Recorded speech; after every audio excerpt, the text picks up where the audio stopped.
안녕하세요. 서차원의 신앙 일침입니다. 한 주간도 평안하셨습니까? 오늘도 서차원의 신앙 일침을 시청해 주신 여러분 모두에게 주께서 예비하신 큰 은혜와 평강을 넘치게 부어 주시기를 기도합니다. 오늘 계속해서 살펴볼 것은 사랑이 무엇이냐라고 하는 고린도전서 13장의 가르침을 계속 살펴보도록 하겠습니다. 특별히 오늘은 사랑은 모든 것을 참고 모든 것을 믿고 모든 것을 바라고 모든 것을 견디느니라 라고 하는 말씀을 살펴보도록 하겠습니다. 이미 앞부분에서 오래 참는 부분을 다루었기 때문에 모든 것을 참고 라고 하는 부분에 대해서는 길게 말씀하지 않겠습니다. 그러나 신앙생활에 있어서 참는 것이 복이 있다는 말은 누누이 들었을 것이라고 생각합니다. 참는 자가 복이 있죠. 그런데 본문에서 바울 사도가 사용한 문구를 보면 모든 것을 참으라, 영어의 all things be endured, 모든 것을 참으라 라고 이야기합니다. 성질 날 만한 일이 많은 것이 인생이잖아요. 나와 관련 없는 자들만이 아니라 전혀 관련이 없는 자인데도 언론이나 방송에서 어떤 특정인이 행하는 태도를 보면 부화가 나기도 합니다. 내게 특별히 손해를 준 것도 없고 아픔을 준 것도 아닌데도 공분을 일으키는 일이 있죠. 의로운 분노에 대해서도 언급을 했습니다마는 일상생활 속에서 관계를 해치는 분노는 사실은 참아야 합니다. 사랑이 없는 의협심은 부작용이 많이 있죠.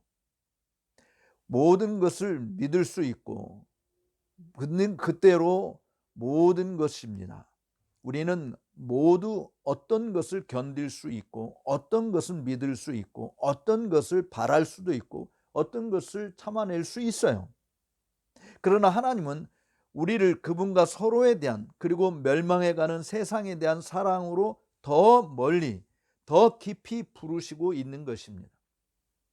역사의 주인이신 하나님, 우주의 통치자이신 하나님, 우주의 주권, 만물의 주권자이신 하나님, 그 사실을 우리가 믿는다고 한다면 우크라이나 전쟁이나 튀르키예에서 또 시리아에서 벌어진 지진 참상들에 대해서 도대체 하나님 실수하신 건가요? 라고 물을 것이 아니라 하나님은 하나님의 주권적인 의지를 행하시는 분이기에 그 앞에서 잠잠히 참아 기다리는 것이 낫다라고 하는 것입니다. 함부로 그 앞에서 발설하여 입으로 범죄하거나 생각으로 악을 저지르는 것이 되지 않게 해야 한다는 것이죠. 다만 우리가 그런 참상들을 목격할 때 그들을 위해서 주님의 긍휼과 자비를 구하는 것이 필요하고 동시에 우리의 있는 것으로 구제와 봉사의 일에 참여함으로 주님의 사랑을 함께 나누는 것이 필요한 것이죠. 이를 위해서 한국에 있는 모든 교회들이 일반 사람들만이 아니라 교회들이 적극적으로 후원하는 일에 나선 것으로 합니다. 동시에 하나님을 사랑하는 자 곧 그 뜻대로 부르심을 입은 자에게는 모든 것이 합력하여 선을 이룬다라고 하는 사실을 우리가 믿어야 하는 것입니다.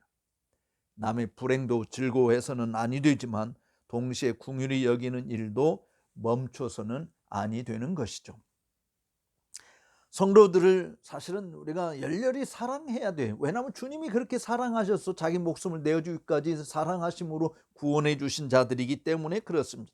최고의 성도라고 생각되는 사람에게서도 때때로 우리의 인내를 시험하는 일들이 나타나곤 한다는 것을 잊어서는 아니 됩니다. 우리와 마찬가지로 그들도 불완전한 존재이고 그들 역시 우리에게 향하여 언제나 최선을 다해 사랑의 마음을 쏟는 것이 아닌 것입니다. 그러다가 어떤 때는 슬프게도 그들의 약한 면을 드러내기도 하죠. 그때 악한 말을 쏟아내야 하겠습니까? 조롱과 비난하는 말을 해야 하겠습니까? 모든 것을 참으며 모든 것을 믿으며 모든 것을 바라며 모든 것을 견디는 지혜와 자기 훈련은 이런 상황에서도 필요한 것이잖아요. 사도 바울이 빌립보서에서 고백한 것을 보십시오. 어떠한 형편에서든지 나는 자족하기를 배웠다. 나는 비천에 처할 줄도 알고 풍부에도 처할 줄 알아. 모든 일, 그 배부름과 배고픔과 풍부와 궁핍에도 처할 줄 아는 일체의 비결을 배웠노라라고 빌립보서 4장에서 말씀하지 않았습니까? 바울은 어떤 형편이든지라고 했지만 어떤 상황이든지 자족하기를 배우는 것이죠.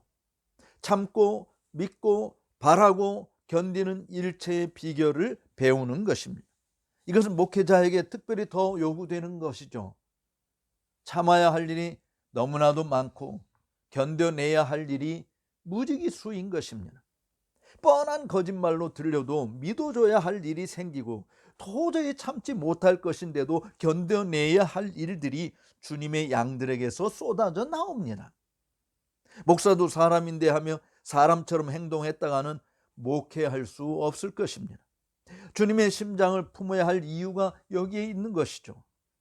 주님은 우리의 마음을 다 아시잖아요. 그런데도 그는 우리의 죄악대로 우리를 꾸짖다거나 처치하지 아니하시고 도리어 인자와 궁일로 관을 씌워주시는 자비의 하나님이지 않습니까? 그런 주님을 본받아야 참된 목양의 길을 갈 수 있을 것입니다. 이런 덕목들은 성도들과의 관계만이 아니라 동역자들 사이에서도 나타나는 것이죠. 인간적으로 비열한 자들이 존재해요. 상종을 말아야 하는 자들도 있습니다. 그래서 배척하고 욕하고 비난하고자 하는 일이 꿀떡같이 치밀어도 참는 것을 배워야 합니다. 원수 갚는 일이나 심판하는 것은 하나님의 주권적 역사에 맡겨야 할 것입니다. 사실 사랑은 쉬운 삶을 구하는 것이 아닙니다. 사랑은 자기를 부정하는 것이 되어야 성립이 되잖아요. 사랑은 자기를 희생하는 것이 되어야 사랑이 뭔지 가치가 드러나지 않습니까?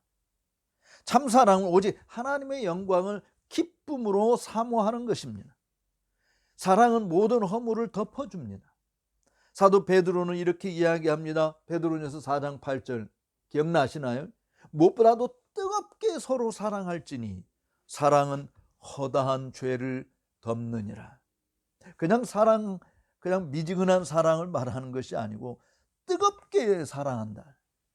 그 뜨겁게 사랑한다라고 하는 것이 결과적으로 모든 허물을 덮어준다라고 하는 것이 허다한 죄를 덮어준다. 명백한 불이 공공의 적으로 유해한 일을 저지르는 사람들의 허물을 덮어준다는 말은 아닐 것입니다. 시민법에 의한 처벌도 받게 해야 하고 교회법에 의한 징계도 있어야 하겠죠. 그러나 나만 알고 있는 어떤 죄가 있다고 합시다. 그게 공동체에 크게 손상을 가하는 일이 없는데도 분명히 죄인인 것은 틀림없을 때 그 사람에게 찾아가서 권면할 수 있죠. 회개하라고요. 고치지 않고 계속 범죄를 고집하면 예수님 마태복음 18장에서 권면해 주신 대로 그렇게 실천하면 돼요. 두세 사람 증인들 데리고 와서 이야기하고 그래도 말을 듣지 않으면 교회 앞에 이야기해서 교회가 교회법에 따라서 징계를 내리면 되는 것입니다. 그런데 이미 아무런 문제가 없이 함께 잘 교제하고 있는데 과거의 그 죄를 사람들에게 떠벌리며 험담하는 일들은 그리스도인이 해서는 안 될 일이다라고 하는 것이에요. 예를 들어서 고해성사를 듣는 신부들은 어떻습니까? 수많은 사람들이 와서 자신들의 죄를 고백하잖아요. 그런데 고백한 것을 들었다고 해서 그것을 일일이 사람들이 떠벌리고 다닙니까? 그런 성직자의 자세가 아니라고 말하지 않습니까? 우리 그리스도인들도 사실은 마찬가지라고 보아져요. 모든 것을 참으라. 모든 일에 all things, 모든 일을 참으라.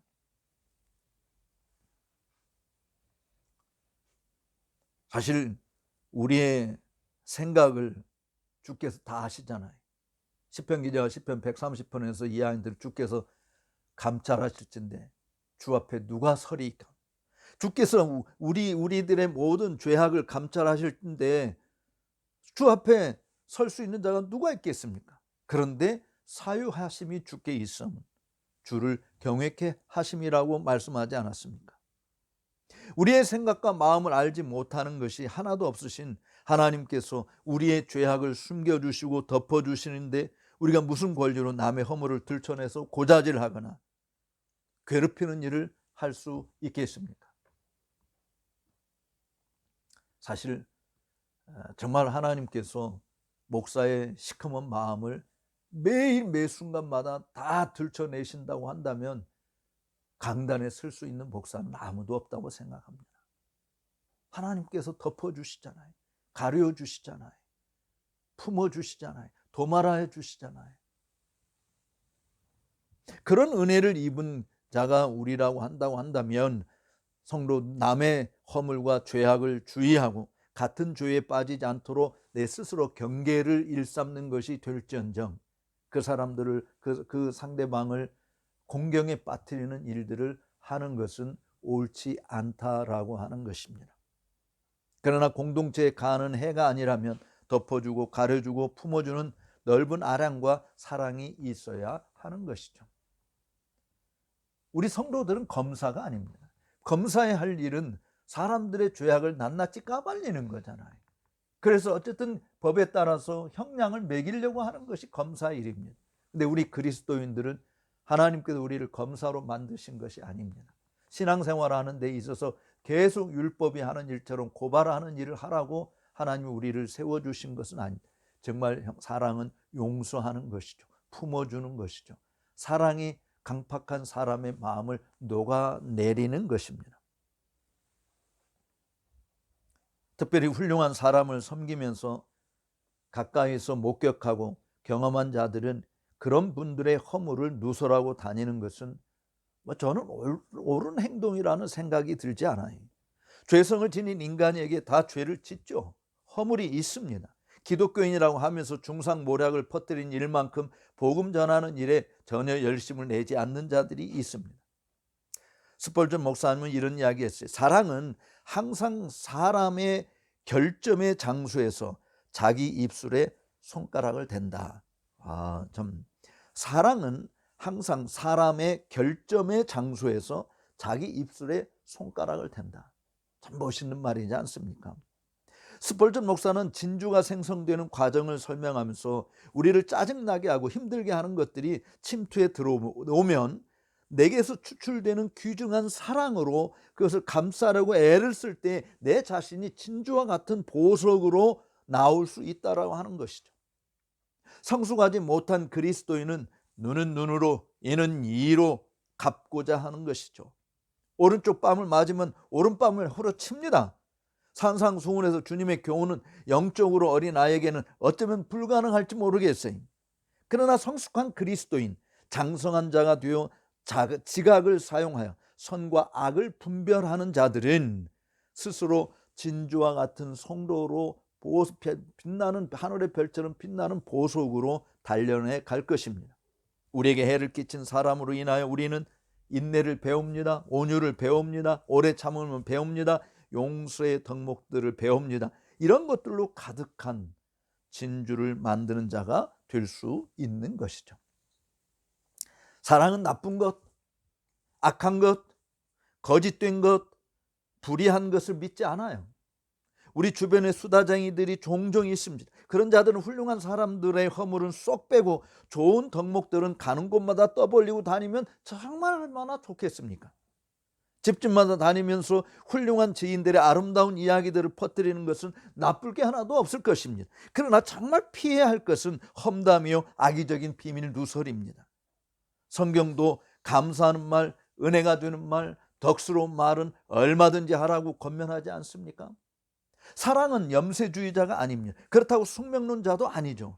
사랑은 지금 아파도 나아질 것을 믿는 것입니다. 지금 힘들어도 좋아질 것을 바라는 것입니다. 지금 부족해도 나중에는 괜찮을 것을 기대하는 것이죠. 그러기에 사랑은 격려와 용기와 소망을 심어줍니다. 사랑은 이렇게 최상의 것을 기대하는 것만이 아니라 하나님께 소망을 두기에 그러한 일이 가능한 것이죠.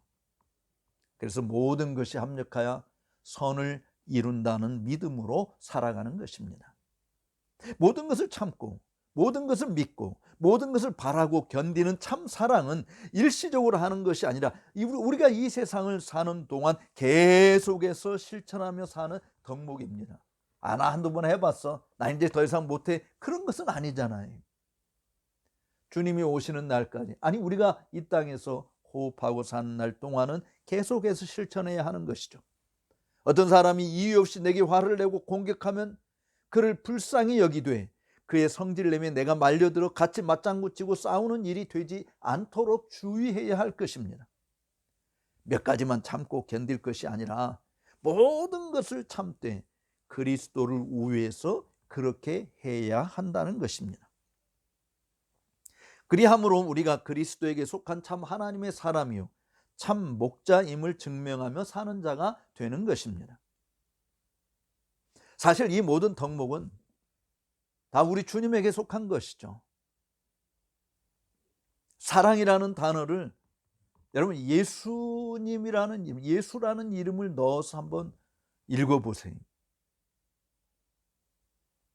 사랑은 오래 참고, 우리는 예수님은 오래 참고, 사랑은 온유하며 예수님은 온유하며. 여러분 너무나도 예수님에게 딱 적절한 말씀이지 않습니까? 결국 예수님을 소유하고 살면 사랑의 사람으로 살 수 있다라고 하는 것이에요. 그런데 왜 우리 그리스도인들에게 사랑이 없는가? 예수님을 소유하고 있는 것이 없기 때문이지 않는가? 아니 예수님을 소유하고 있다고 하면 또 예수님의 자기에게 유리한, 자기에게 좋은 아주 예수님의 어떤 부분만을 내가 사랑하는 것이지 예수님의 전체 전인격적으로 우리 안에 들어와 계신 것이 아니지 않는가? 그래서 기독교인들이 사랑이 없다고 책망을 받는 것입니다. 비난을 받는 것입니다. 정말 교회를 여러 군데 이렇게 다녀보면 사랑이 많은 교회들이 있는가 하면 정말 사랑이 없는 냉랭한 교회들이 있어요. 낯선 사람과도 인사도 하지 않는, 어떤 교회는 어린아이들도 처음 보는데 안녕하세요 하고 인사하는 이런 교회가 있는가 하면 그렇지 못한 교회들도 존재하는 겁니다. 정말 우리가 그리스도를 소유하면 사랑의 사람이 되는 것이에요. 예수님이 내 안에 충만히 거하실 수 없다면 사랑보다 미움이 자리 잡을 것이고, 오래 참음보다 성질냄이 드러날 것이고, 친절보다 자기 중심이 유익을 찾는 자가 될 것이고, 겸손보다 자기 교만과 자랑의 뿔들이 쑥쑥쑥쑥 자라나게 될 것입니다. 예수님이 없으면 남의 유익은 컸는데 내 유익조차는 구하는 일에 몰두하는 거죠. 내 성질대로 살고 착한 것보다는 악한 생각에 사로잡히고 불의와 불공정과 비상식적인 것에 입맞추고 사는 것입니다. 그러나 사랑이신 예수님을 품어보십시오. 사도 바울이 왜 은사들을 언급하면서 사랑을 묘사했습니까? 어떤 주석가는 말합니다. 은사를 소유함이 성숙한 사람이라는 것은 보장은 안 되지만, 아주 중요한 말이, 은사를 소유함이 성숙한 사람이라는 것이 보장되는 것은 아니지만 사랑의 실천이 성숙한 그리스도임을 보증한다는 것이다. 그렇습니다. 각종 은사들을 소유하고 있어도 그 사람이 사랑의 사람이라, 성숙한 사람이라 보장할 수 있는 것은 아닙니다. 그런데 사랑의 실천, 주님께서 우리에게 보여주신 그 사랑의 실천이 성숙한 그리스도인임을 보증한다는 것이죠. 매우 타당한 이야기 아닙니까?